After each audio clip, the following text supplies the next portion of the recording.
আসসালামু আলাইকুম। আপনারা সবাই কেমন আছেন? আজকে আমি আমার মুরগির জন্য একটা ঘর কিনে এনেছি। তো এগুলোকে কাঠের ঘর বলা হয় মুরগি। তো এই যে মুরগির ঘরটা আমি দেখাচ্ছি আপনাদেরকে। তো এই ৫ টা এরকম হয়। এগুলো টিন দিয়ে এবং কাঠ দিয়ে তৈরি করা হয় এই ঘরগুলো। তো এই ঘরগুলো মুরগিতে থাকে। তো ঘরগুলো হচ্ছে দোতলা ঘর। উম ১ম টা দেখতে পারছেন একটা রুম আর ২য় আরেকটা রুম এই যে এখানে। তো এই ভিতরে জায়গা আছে এরকম আপনারা দেখতে পারছেন। এই ঘরগুলো টিন এবং কাঠ দিয়ে তৈরি করা হয়। আর এখানে যখন খড়কুটো দেওয়া লাগে না, মানে কাঠের গুঁড়ি একটা বস্তা বিছিয়ে দিলে তারপরে মুরগি থাকতে পারে। এই ঘরে কিন্তু মুরগি ভিজে যাওয়ার সম্ভাবনা একেবারেই নাই। কারণ এটা পুরা সম্পূর্ণ টিন। দেখেন চালটা দেওয়া হয়েছে, মানে মাথার উপরে যে ছাদ, সেই ছাদটা টিন দিয়ে দেওয়া হয়েছে। তো আমাদের এখানে মুরগির জন্য এরকম করে ঘর বানানো হয়। তো মুরগি তো এভাবেই ঘরে থাকে, এই ঘরের মধ্যে থাকে। তো শেষ পর্যন্ত আমি মুরগির জন্য এই ঘরটা কিনে নিয়ে নিলাম। তো এখন আমি আবার বাইরে নতুন করে মুরগি পালতে পারবো। বাইরে বলতে সেই গাছ লাগিয়েছি যেখানে, তো ওইখানে এই খোয়ার বা খোপ বলা হয়। তো এগুলোকে রাখা হবে এই ঘরটাকে। আর এখানে দেখেন আমার মুরগি ছেড়ে দিয়েছি। এই যে এটা আমার মুরগি। আর অন্য মানুষের মুরগি আছে এখানে। তো সব কয়টার ছবি নিতেছি আমি। এই যে দেখেন। ওরা এখানে এসে এখান থেকে পাতাটা বিশেষ করে খায়। আমি যতবার দেখেছি ওদের খেয়াল করে, ওরা শুধু এই যে সবুজ শাক পাতার গুলো আগা, কচি, ডগা এগুলো খাচ্ছে। এখানে এই যে অন্য মুরগির বাচ্চাগুলো এসেছে, আমারটাও আছে।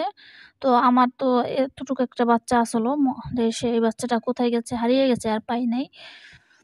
তো সম্ভবত বিড়ালে নিয়ে গেছে।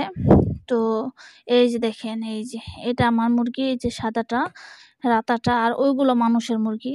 তো আমার একটা জিনিস ভাবতে অবাক হয় যে আমি বলতাছি একটা মুরগি আমার, বাচ্চাওয়ালা মুরগিটা, তো তাও আপনারা বিশ্বাস করতে পারছেন না কেন বুঝতেছি না।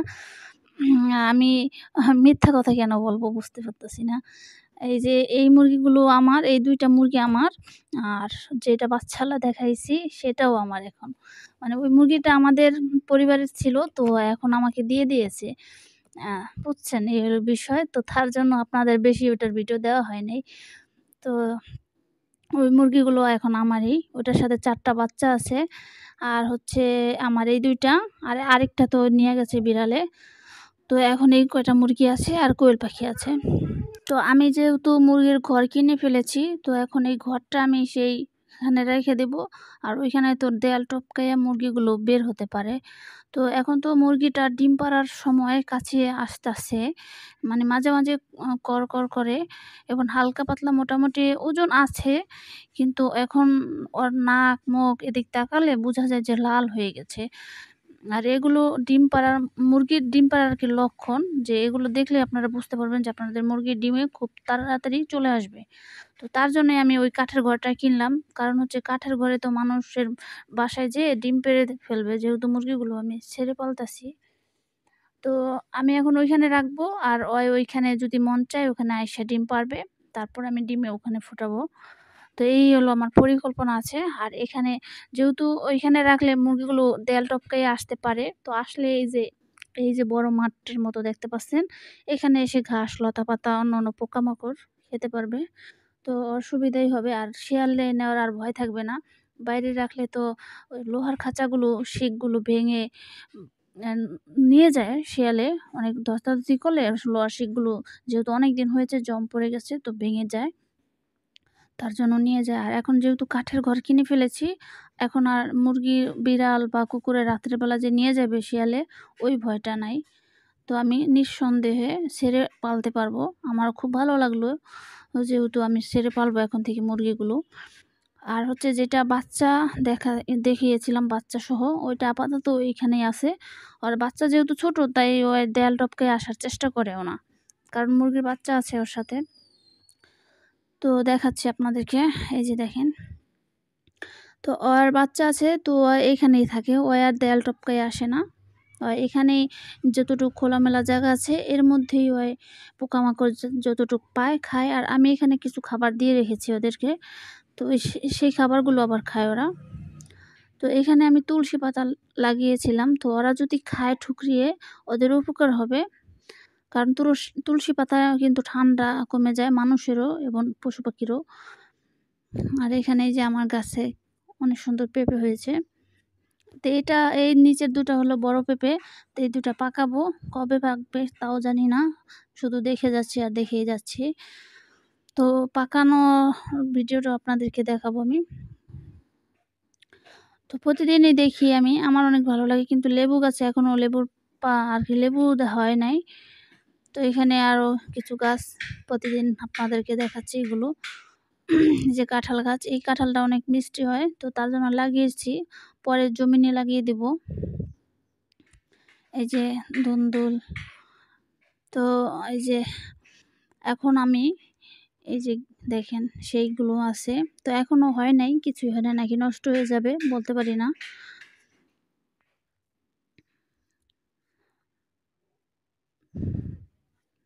এই যে দেখেন আমরা এটা একটা হয়েছে আর এই পাশে কয়েকটা হয়েছে নতুন করে। তো এই ডগাটা এখনো হয় নাই। তো আমি মুরগিকে এখন খাবার দিব আর কি। তো ওরা এখানে আছে। তো এই বড় গাছগুলোর কোনো সমস্যা করতে পারে না, যেহেতু এটা উপরে উঠে গেছে। তো এই ডালটা বেশ কিছু আমরা ধরেছে।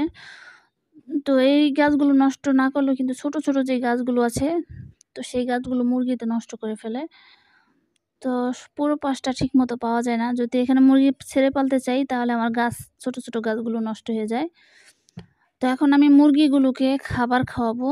সেটা হচ্ছে এই যে বাচ্চাওয়ালা মুরগিটা আছে না, ওদের জন্য আমি একটা খাবার বানাবো। সেটা একটুখানি আটা দিয়ে, এই যে আর হচ্ছে ভুট্টা ভাঙ্গার গুঁড়া ছিল পাউডার, তো ওই পাউডার গুঁড়াটা আর খাওয়ানো হয় নাই, তো ওটা নষ্ট হয়ে যাবে, জমে যাচ্ছে, পোকা হয়ে যাচ্ছে। তো এগুলো একটুখানি নিয়ে আমি একটা মন্ডা বানিয়েছি। তো এখন এই যে এগুলো আমি দিব ওদের খেতে।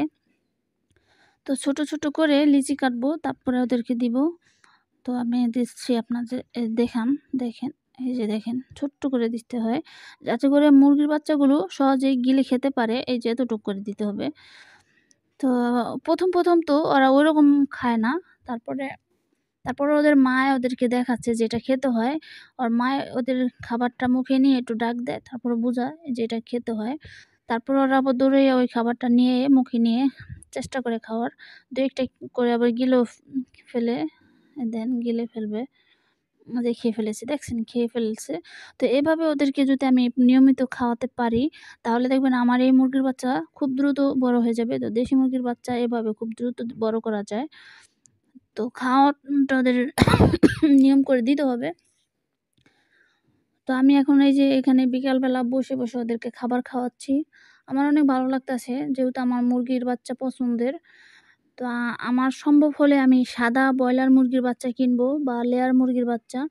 আমার মুরগির পছন্দের মধ্যে হচ্ছে লেয়ার মুরগি, লাল লেয়ার, এবং হচ্ছে ফার্মি মুরগিটা, আবার টাইগার মুরগিটা, এই কটা মুরগি অনেক পছন্দ। দেশি মুরগিটা অত পছন্দ না, যেহেতু কিন্তু খেতে অনেক সুস্বাদু হয়, কিন্তু পছন্দ না ওরকম। আমার হলো লেয়ার মুরগি, টাইগার মুরগি, ফার্মি মুরগি এগুলো পছন্দ। এগুলো ঢাকায় যখন ছিলাম তখন খুব সহজেই আনা যেত। প্রতি শুক্রবার সোমবার হাটে, জিঞ্জিরা হাটে পাওয়া যেত এগুলো। তো ওইখান থেকে আনা হতো সন্ধ্যার সময়। তো এখন এখানে এই আমরা গ্রামে আসার পর এখানে কোনো মুরগির বাচ্চা পাওয়া যায় না, কোয়েল পাখি পাওয়া যায় না, খুব কম। তো তার জন্য দেশি মুরগিগুলো পালা, যে ওদের থেকে ওরা বাচ্চা উৎপাদন করবে। আর কবুতর তো ছেড়েই দিয়েছি, কবুতর শেষ, কবুতর আর এখন পারি না। যে দেখেন খাবারগুলো ওরা খাচ্ছে। তো এভাবে সব কটি মুরগির বাচ্চা যদি খাবারগুলো খেত ঠিক মতো, তাহলে দেখবেন খুব দ্রুত বড় হয়ে যেত। এই যে দেখেন, আর বাকিগুলো দেখেন ওর মায় কিন্তু খেয়ে নিচ্ছে। যখন দেখে বাচ্চাগুলো খাচ্ছে না, তারপর কি করছে, ওর মায়ে গিলে খেয়ে ফেলছে। এই যে দেখেন বাচ্চাও খাচ্ছে, অল্প খাচ্ছে। তো এই দেশি মুরগির বাচ্চাগুলো কি অনেকটা ডাহুক পাখির বাচ্চার মতন দেখতে মনে হয়। তা আমাদের এখানে ডাহুক পাখির বাচ্চা একবার এসে পড়েছিল বৃষ্টির সময়, ভেসে ভেসে এসে পড়েছিল। তো কালো হয়, অনেক কুচকুচে কালো, এবং পাগুলো অনেক লম্বা হয় লাঠির মতো। তো ডাহুক পাখির বাচ্চা বাঁচানোটা খুব কঠিন। তো আজকের ভিডিও ছিল এই পর্যন্তই। আপনারা সবাই ভালো থাকবেন, সুস্থ থাকবেন। আসসালামু আলাইকুম।